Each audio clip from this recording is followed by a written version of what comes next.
Hello guys, welcome back to my channel. আজ আমরা পুজো দিতে এসেছিলাম রাজপুর বিপত্তারিণী বাড়িতে। দেখুন কত ভিড়, এখানে আমরা লাইনে দাঁড়িয়ে রয়েছি অনেক সকাল সকাল। আস্তে আস্তে পুজো মণ্ডপের ভেতরে ঢুকে গেলাম। এবার ঢুকে গিয়ে পুজো দেওয়া স্টার্ট হয়ে গেছে আমাদের। চারিদিকে দেখুন কত ভিড় হয়েছে। পুজো দেওয়া শেষ, আমরা চলে গেলাম ব্রতকথা শুনতে। এই যে ব্রতকথা স্টার্ট হয়ে গেছে, আমরা ব্রতকথা শুনতে স্টার্ট করে দিলাম। যে লাইনে দাঁড়িয়ে রয়েছি, তারপরে আস্তে আস্তে সিঁড়ি দিয়ে ওপরে উঠে দেখুন সব ঠাকুরগুলো দেখতে থাকলাম। এখানে ভিডিও করতে দিচ্ছিল না, তাও আমি একটু ফাঁকে ফাঁকে ভিডিও করে নিলাম।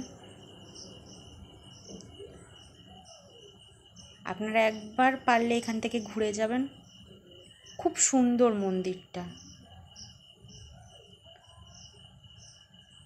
দেখুন সবাই দেখছে এখানে। দেখতে শেষ পর্যন্ত আমরা মায়ের দর্শন পেলাম। পুজো দেওয়া শেষ, আমরা কিছু ফটো তুলতে শুরু করে দিলাম। আপনারা ভিডিওটা পছন্দ হলে লাইক করবেন, কমেন্ট করবেন এবং প্লিজ শেয়ার করবেন, সাবস্ক্রাইবও করে দেবেন। থ্যাংক